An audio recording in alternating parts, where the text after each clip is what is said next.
What if the most foundational story in the Bible, the one about Abraham, is missing a crucial piece? What if there's a forgotten figure, a woman whose life was instrumental, yet her legacy has been almost entirely erased from public memory? This isn't a minor detail. This is a seismic shift in how we understand God's plan. We all know Sarah, the mother of Isaac. Many know Hagar, the mother of Ishmael. But have you ever heard of Keturah silence? That's the typical response. Why? She was Abraham's third wife, the woman who bore him six more sons after Sarah's death. 6 sons, 6 nations. Why isn't her name on everyone's lips? Why is her profound impact so often overlooked? Could it be that her bloodline holds hidden connections to nations whose influence we still feel across the globe today? The truth about Keturah's life and her children is far more complex and far more powerful than most realize. It's time to pull back the curtain. It's time to ask, who was Keturah really? And why has her story remained shrouded in mystery for centuries? What secrets does her life reveal about the breadth of Abraham's influence and the intricate tapestry of God's design? If her story has been intentionally sidelined, what are we missing? What powerful truths about God's kingdom are waiting to be uncovered in her forgotten narrative? We're about to dive deep. Prepare to uncover truths that will challenge everything you thought you knew about God's plan and the true reach of His promises. Are you ready to see history in a new light? Are you ready to reconsider what truly matters in God's story? Because Keturah's story isn't just a historical footnote. It's a revelation about who God uses and how He works. Unveiling Keturah from servant to nation, bearer so, who was Keturah. The Bible offers only brief, almost whispered mentions. In Genesis 25:1, it simply states, Abraham took another wife, whose name was Keturah. That is it. A few words, 6 sons listed, and then silence. But what if there's a backstory, a narrative of immense significance, hidden beneath those few verses? What if this wasn't just a casual marriage, but a divinely orchestrated continuation of Abraham's legacy? The Book of Jubilees, an ancient text that expands on biblical narratives, offers a critical clue. It suggests Keturah was from among his servants. Much like Hagar. Think about that for a moment. This wasn't some foreign princess. This was a woman already part of Abraham's household, likely serving Sarah herself. Can you imagine the dynamics? The quiet strength of a woman who served in the shadow of Sarah, only to step into such an intimate and impactful role after Sarah's passing. This isn't just a detail, it is a window into a life of profound humility and unexpected elevation. And where did these servants come from? Remember, Genesis 12.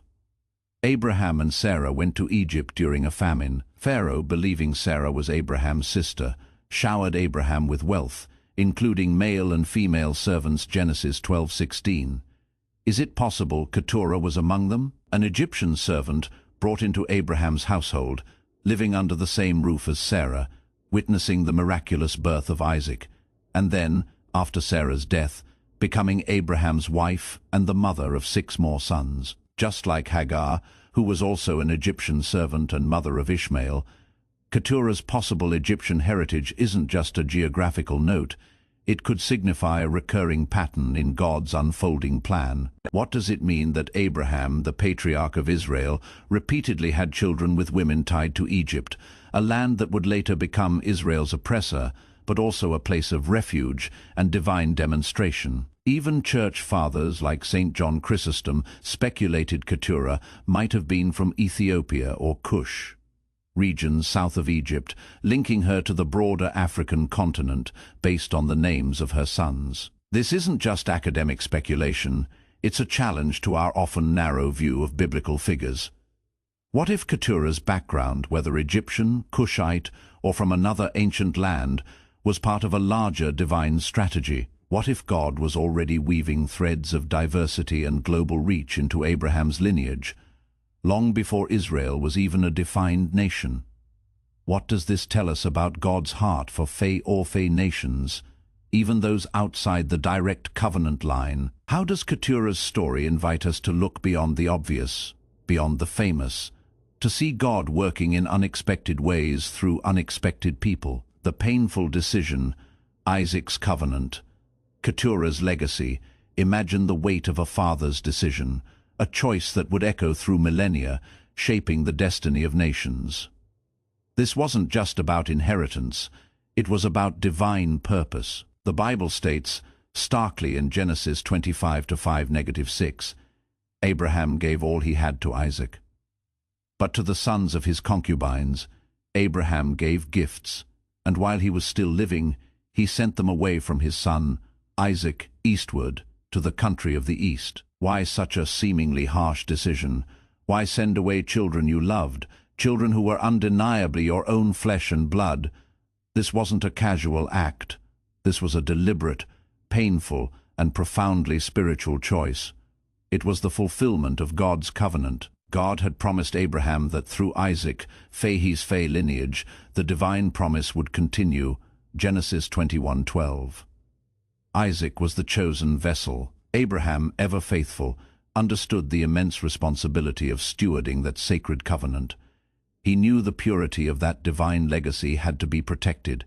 But can you feel the human cost? The love of a father for all his sons, yet the unwavering commitment to a higher calling. This wasn't about favoritism, it was about distinction. It was about recognizing that while all his sons were blessed, only one would carry the specific covenantal promise that led to the Messiah. By sending Keturah's sons away with gifts, Abraham wasn't abandoning them. He was honoring God's specific direction. He was ensuring that while his other sons would still be blessed and multiply into nations, the unique singular promise would flow unhindered through Isaac. What does this reveal about Abraham's faith? What does it reveal about the nature of God's plans? Sometimes God's will requires difficult, even heart-wrenching decisions. Sometimes unity must yield to divine distinction. How often are we faced with choices that demand we prioritize God's specific call over our personal desires for comfort or perceived fairness? Abraham's unwavering commitment to God's covenant challenges us. Can you trust God's direction, even when it feels counterintuitive, even when it demands sacrifice? Because Abraham's actions here weren't just about his family, they were about securing a lineage that would ultimately bless families, nations through Christ. His legacy invites us to think deeply about our own role in God's grand, unfolding narrative. Are we willing to make the tough choices for the sake of his divine plan? The nations born from a forgotten mother, so Keturah's sons were sent eastward to the country of the east. What happened to them? Did they simply vanish? Absolutely not. This is where Keturah's story explodes into global significance. Her 6 sons, Zimran, Jokshan, Medan, Midian, Ishbak, and Shua, didn't disappear. They became the founders of tribes, entire nations, that would play pivotal roles in the history of the ancient world. Their legacy stretches across the Arabian Peninsula, touching regions that still bear their historical imprints today. Think about it.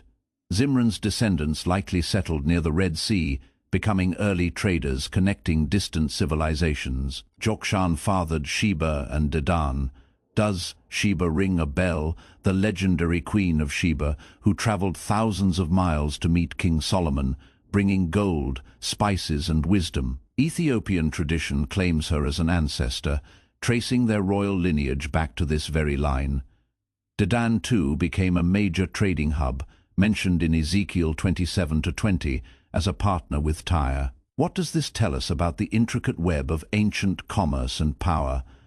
Then there is Midian, perhaps the most prominent of Keturah's sons.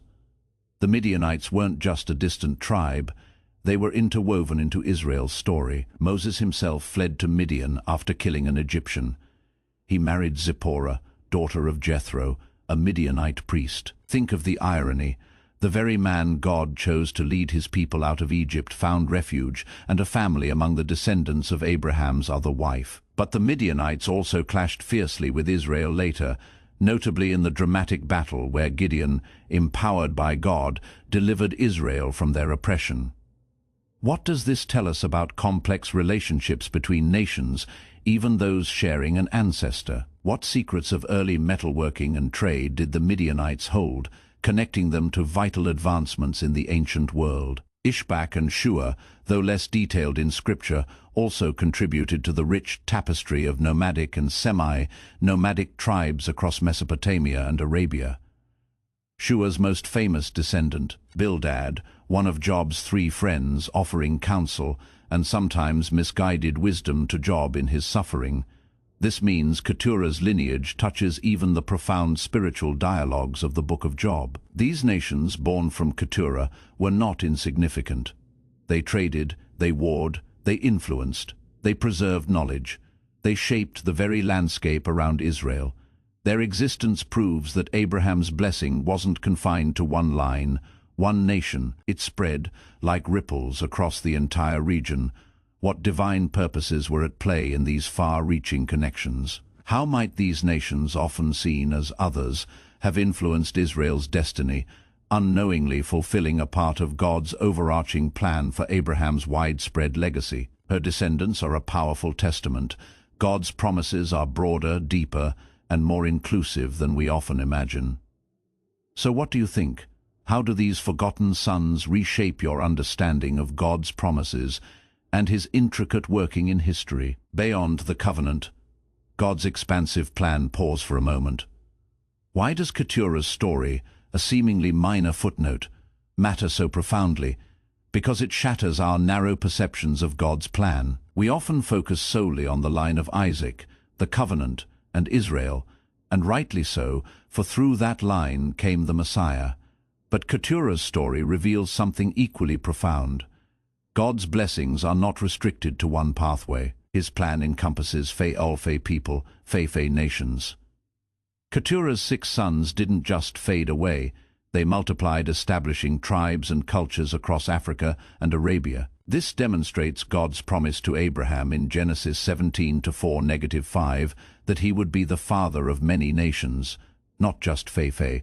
Keturah's offspring are living proof of that expansive promise. Each of her sons founded distinct tribes with unique destinies, impacting Israel's future in ways both adversarial and cooperative. What does this tell us? God's blessings are limitless. He can use anyone, any lineage, any background, to fulfill his plans in ways we cannot yet grasp. Consider Keturah's name itself. In Hebrew, it can mean incense or spice.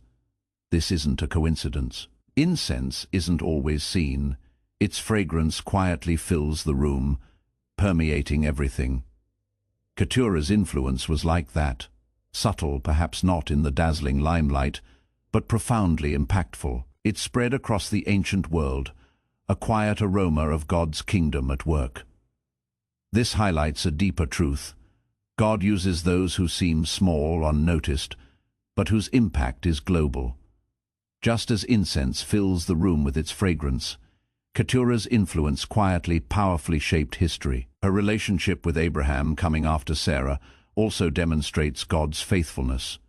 He continued to bless and expand Abraham's lineage, even after Sarah's passing, showing that his promises are not confined by human circumstances or limitations. And the intricate dance between Keturah's descendants and Israel, sometimes allies, sometimes foes, illustrates a profound biblical truth. All humanity is interconnected in God's grand narrative. The rise and fall of nations, their interactions are not random. They are part of God's design. Keturah's children remind us that God's purposes transcend individual lines. While Israel was the chosen covenant nation, Keturah's descendants were also chosen to fulfill vital roles in God's broader scheme. They weren't cursed or neglected. They had their own purpose. God's purposes are woven throughout the world, touching all nations in some form. Keturah's story ultimately teaches us this. God's plan is far bigger than our comprehension. She, though often overshadowed, played a significant role in the divine narrative. Her story is a powerful reminder that God works through all kinds of people, and no one is excluded from his plan. Whether in the spotlight or behind the scenes, each part of God's creation has a role to fulfill, and each person's story is integral to his grand design. So what role do Fei play in God's plan? Perhaps you feel like you are in the background, unnoticed. But just as Keturah's descendants shaped history in ways they might not have known, your own life, no matter how small it may seem, could be part of a much larger divine purpose. God is always at work, weaving a tapestry of redemption that includes every person, from the well-known figures to those who are hidden.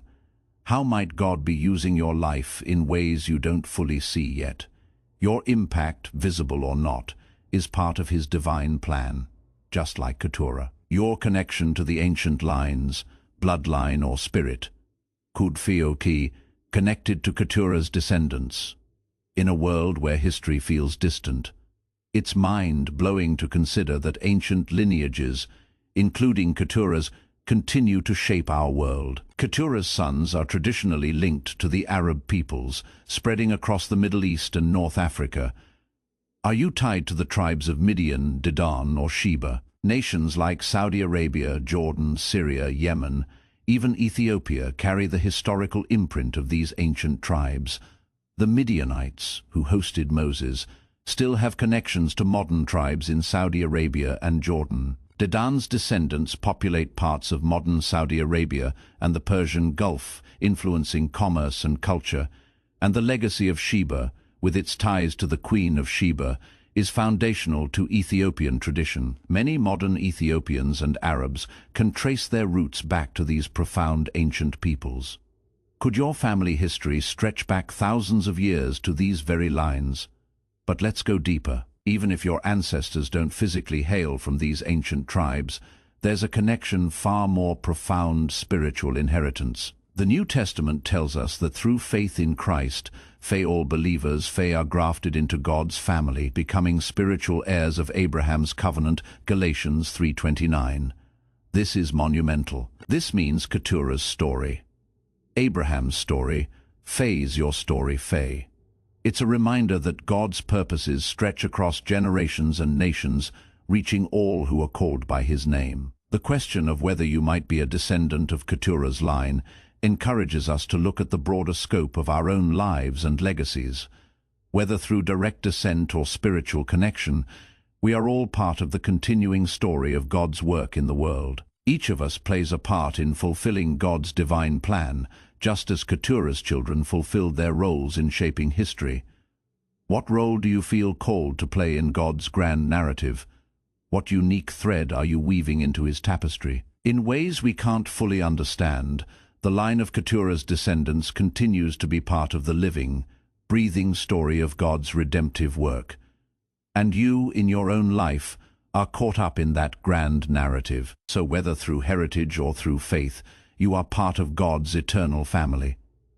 Isn't that a powerful truth to carry with you every single day?